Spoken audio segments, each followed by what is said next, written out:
Hello सांगमानी welcome back to plus two CHSC class. आज video को समस्त को स्वागत जनाऊँ। आजिकार भिडियो आम मैंने डिस्कसन करवा प्लस टू द्वितीय वर्ष राजनीति विज्ञान द्वितीय अध्याय भारत दलीय व्यवस्था top 20 most important MCQ discussion करवा जहाँकि 2025 बोर्ड पर बेस गुरुत्वपूर्ण। तो चलतु आपण समय अधिक न नहीं आम डिस्कसन करवा। ये प्रथम प्रश्न, क्यों गोष्ठी संविधानिक उपाय शासन क्षमता हासिल प्रयास करते? एक नंबर क्वेश्चन प्रयास करते। ऑप्शन क चाप गोष्ठी, ऑप्शन ख स्वार्थ न्वेषु गोष्ठी, ऑप्शन ग परोपकारी संघ, ऑप्शन घ राजनैतिक दल। ओके, तो यार सठिक आंसरटा हो ऑप्शन घ राजनैतिक दल। ओके, अब जा द्वितीय प्रश्न आड़ को। द्वितीय प्रश्नटी ये स्क्रीन पर, राजनैतिक दल माने आधुनिक राजनीतिर जीवन रेखा। ओके, यह किए कहते? ओके, ऑप्शन क लॉर्ड ब्राइस, ऑप्शन ख लास्की, ऑप्शन ग न्यूमैन, ऑप्शन घ अब्राहम लिंकन। ओके, तो यार करेक्ट आंसरटा हो ऑप्शन ग न्यूमैन। ओके, अब जा तृतीय प्रश्न आड़ को। तृतीय प्रश्न ये निम्नलिखित राष्ट्र मानक मध्यरु केउठारे एक दलीय व्यवस्था प्रचलित? ऑप्शन क चीन, ख इंग्लैंड, ग भारत, घ श्रीलंका। तो यार राइट आंसरटा हो ऑप्शन क चीन। चीन रे एक दलीय व्यवस्था प्रचलित कारण यह गोटे कम्युनिस्ट राष्ट्र। ओके, जा 4 नंबर प्रश्न आड़ को। क्यों राष्ट्र दुई दलीय व्यवस्था प्रचलन होउछि? ऑप्शन क भारत, ऑप्शन ख इंग्लैंड, ऑप्शन ग स्विट्जरलैंड, ऑप्शन घ चीन। ओके, तो यार सठिक आंसरटा हो ख इंग्लैंड। इंग्लैंड रे दुई दलीय व्यवस्था प्रचलित। जो राष्ट्र शासन व्यवस्था रे दुईटी मात्र मुख्य राजनीतिक दल कार्य करते दुई दलीय व्यवस्था कह जाए। ओके, इंग्लैंड रे दुई दलीय व्यवस्था प्रचलित। आप जा 5 नंबर प्रश्न आड़ को। 5 नंबर प्रश्नटी ये आपन स्क्रीन पर, फ्रांस रे क्यों दलीय व्यवस्था प्रचलित? फ्रांस रे ऑप्शन क एक दलीय, ख दुई दलीय, ग बहुदलीय, घ दलीय व्यवस्था नहीं।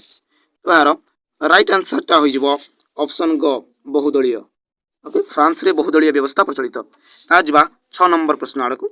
भारत रे क्यों दलीय व्यवस्था प्रचलित? ऑप्शन क एक दलीय, ऑप्शन ख दुई दलीय, ऑप्शन ग बहुदलीय, ऑप्शन घ दलीय व्यवस्था ही नहीं। तो यार करेक्ट आंसरटा हो ऑप्शन ग बहुदलीय। भारत रे बहुदलीय व्यवस्था प्रचलित कारण भारत रे 300 रु ऊर्ध्व राजनीतिक दल अच्छी जहाँ फल भारत में बहुदलीय व्यवस्था प्रचलित। ओके, तापर जा 7 प्रश्न आड़ को। श्रमिक दल क्यों राष्ट्र एक प्रमुख दल? ओके, श्रमिक दल क्यों राष्ट्र एक प्रमुख राजनीतिक दल? ऑप्शन क इंग्लैंड, ऑप्शन ख भारत, ऑप्शन ग चीन, ऑप्शन घ अमेरिका। ओके, तो यार सठिक आंसरटा हो ऑप्शन क इंग्लैंड। श्रमिक दल और जठा दल इंग्लैंड दुई प्रमुख दल। ओके, तापर जा 8 नंबर प्रश्न आड़ को। डेमोक्रेटिक दल क्यों राष्ट्र एक प्रमुख दल? ऑप्शन क इंग्लैंड, ऑप्शन ख युक्तराष्ट्र अमेरिका, ऑप्शन ग चीन, ऑप्शन घ स्विट्जरलैंड। ओके, तो यार सठिक आंसरटा हो ऑप्शन ख युक्तराष्ट्र अमेरिका। युक्तराष्ट्र अमेरिकार दुई दलीय व्यवस्था प्रचलित। तो डेमोक्रेटिक एवं रिपब्लिकान दल होची युक्तराष्ट्र अमेरिकार दुईटी प्रमुख राजनीतिक दल। तापर जा 9 नंबर प्रश्न आड़ को। 9 नंबर प्रश्नटी ये आपन स्क्रीन पर, क्यों दल भारतर सर्वप्रथम राजनीतिक दल? ऑप्शन क भारतीय कम्युनिस्ट पार्टी, ऑप्शन ख भारतीय जातीय कांग्रेस, ऑप्शन ग भारतीय जनता पार्टी, ऑप्शन घ जनता दल। तो यार सठिक आंसरटा हो ऑप्शन ख भारतीय जातीय कांग्रेस। ओके, तापर जा 10 नंबर प्रश्न आड़ को। 10 नंबर प्रश्नटी ये, भारतीय जातीय कांग्रेस प्रतिष्ठाता, भारतीय जातीय कांग्रेस प्रतिष्ठाता की? ऑप्शन क महात्मा गांधी, ऑप्शन ख अलान ऑक्टेवियन ह्यूम, ऑप्शन ग उमेश चंद्र बनर्जी, ऑप्शन घ जवाहरलाल नेहरू। ओके, तो यार सठिक आंसरटा हो ऑप्शन ख अलान ऑक्टेवियन ह्यूम। अलान ऑक्टेवियन ह्यूम बा एओ ह्यूम हेउछंती भारतीय जातीय कांग्रेस प्रतिष्ठाता। 11 नंबर प्रश्न आड़ को जीवा पूर्व मु कहि दिए ए सांग माने आपण भिडियोटी को देखुछंती लाइक करनांती। यदि भिडियोटा भलो लागुची लाइक करबे, सब्सक्राइब करबे एवं सांग मानक सह शेयर करबा को भूलंतु नाही एवं सब्सक्राइब पाखरे थिबा बेल चिन्हटी को क्लिक करेंगे जहाँ फल कि आम भिडियो नुआ नुआ नोटिफिकेशन गुड़ी पाइपारि और सर्वप्रथम आम भिडियो को देखिपारि। चलते जी 11 नंबर प्रश्न आड़, भारतीय जातीय कांग्रेस प्रथम सभापति किए? क मोतीलाल नेहरू, ख गोपाल कृष्ण गोखले, ग उमेश चंद्र बनर्जी घ लाला लाजपत राय। ओके तो यार सठिक आंसरटा हो ऑप्शन ग उमेश चंद्र बनर्जी से होती भारतीय जातीय कांग्रेस प्रथम सभापति। ओके अब जी 12 नंबर प्रश्न आड़ को 12 नंबर प्रश्न ये आप स्क्रीन पर भारतीय जनता पार्टी प्रतिष्ठाता किए बीजेपी प्रतिष्ठाता किए क लाल कृष्ण आडवाणी ख अटल बिहारी वाजपेयी ग श्याम प्रसाद मुखर्जी घ जयप्रकाश नारायण। ओके तो यार सठिक आंसरटा हो ऑप्शन ख अटल बिहारी वाजपेयी से होती भारतीय जनता पार्टी बीजेपी प्रतिष्ठाता सभापति। ओके आप 13 नंबर प्रश्न आड़ को 13 नंबर प्रश्न बहुजन समाज पार्टी प्रतिष्ठाता किए। ओके ऑप्शन क कांसीराम ऑप्शन ख सुश्री ममता बनर्जी ऑप्शन ग मुलायम सिंह यादव ऑप्शन ग लालू प्रसाद यादव। तो यार सठिक आंसरटा हो ऑप्शन क कांसीराम कांसीराम होती बहुजन समाज पार्टी प्रतिष्ठाता। ओके आप 14 नंबर प्रश्न आड़ को 14 नंबर प्रश्न ये आप स्क्रीन पर क्यों संविधान संशोधन आईन प्रथम दलबदल नीति को विरोध करथिला। ऑप्शन क 42तम ऑप्शन ख 52तम ऑप्शन ग 59तम ऑप्शन घ 60तम।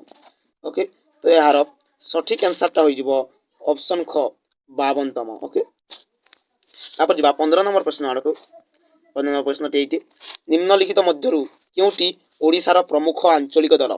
ऑप्शन क तृणमूल कांग्रेस ऑप्शन ख समाजवादी पार्टी ऑप्शन घ तेलुगु देशम पार्टी ऑप्शन घ बिजू जनता दल। ओके तो यार सठिक आंसरटा हो बिजू जनता दल बा बीजेडी बीजेडी हूँ ओडिशार प्रमुख राजनीतिक दल। तापर देह 16 नंबर प्रश्न आड़ को 16 नंबर डीएमके और एआईएडीएमके क्यों राज्यर प्रमुख आंचलिक दल क्यों राज्यर प्रमुख आंचलिक दल। ऑप्शन क ओडिशा ऑप्शन ख आंध्र प्रदेश ऑप्शन ग तमिलनाडु ऑप्शन घ पश्चिम बंग। ओके तो यार राइट आंसरटा हो ऑप्शन ग तमिलनाडु। ओके यह हूँ तमिलनाडु प्रमुख आंचलिक दल। ओके तापर 17 नंबर प्रश्न आड़ को 17 नंबर प्रश्न ये अकाली दल क्यों राज्यर एक आंचलिक दल। ऑप्शन क पंजाब ऑप्शन ख हरियाणा ऑप्शन ग उत्तर प्रदेश ऑप्शन घ ओडिशा। ओके तो यार सठिक आंसरटा हो ऑप्शन क पंजाब पंजाब अकाली दल। ओके तापर 18 नंबर प्रश्न आड़ को बिजू जनता दल निर्वाचन संकेत कौन क पद्म ख हाथ ग शंख घ चक्र। बहुत इजी क्वेश्चन पे यार सठिक आंसरटा हो शंख बिजू जनता दल निर्वाचन संकेत है शंख। तापर 19 नंबर प्रश्न आड़ को क्यों दल भारतर पुरातन आंचलिक दल जातीय दल नुहे पुरातन आंचलिक दल। ऑप्शन क डीएमके ऑप्शन ख तेलुगु देशम पार्टी ऑप्शन ग अकाली दल ऑप्शन घ जनता दल। सांग मैंने आप भावुवे जमीक कांग्रेस दल अच्छी बीजेपी अच्छी ये ऑप्शनटा कहीं दिगला तो सेटा हूँ जातीय दल यहाँ माने कि जो राज्यर प्रमुख दल माने आंचलिक दल। ओके तो यार सठिक आंसरटा हो ऑप्शन क अकाली दल। ओके ऑप्शन क अकाली दल हो सठिक आंसर। तापर ये भिडियोर शेष प्रश्न बा 20 नंबर प्रश्न आड़ को पद्म फूल क्यों दलर निर्वाचन संकेत। बहुत ही इजी क्वेश्चन पिला बहुत इजी पद्म फूल क्यों दल निर्वाचन संकेत क भारतीय जनता पार्टी ख भारतीय जातीय कांग्रेस ग सीपीएम कम्युनिस्ट पार्टी ना घ बहुजन समाज पार्टी। ओके तो यार सठिक आंसरटा हो ऑप्शन क भारतीय जनता पार्टी बा बीजेपी निर्वाचन संकेत। ओके आई होप कि सांग माने आपण वीडियो को भल भाव बुझी जदि बुझी लाइक करेंगे सब्सक्राइब करेंगे और सांग मान सह शेयर करने को भूलिए ना और सब्सक्राइब पाकर बेल आइकन टी बाध्य प्रेस करेंगे जहाद्वारा कि आमर नुआ नुआ भिडियो नोटिफिकेशन गुड़िक आपण पाखे पहुँची पार और आपण जल्दी आपे आपे आम भिडियो सर्वप्रथम देखिपारे। धन्यवाद। जय जगन्नाथ।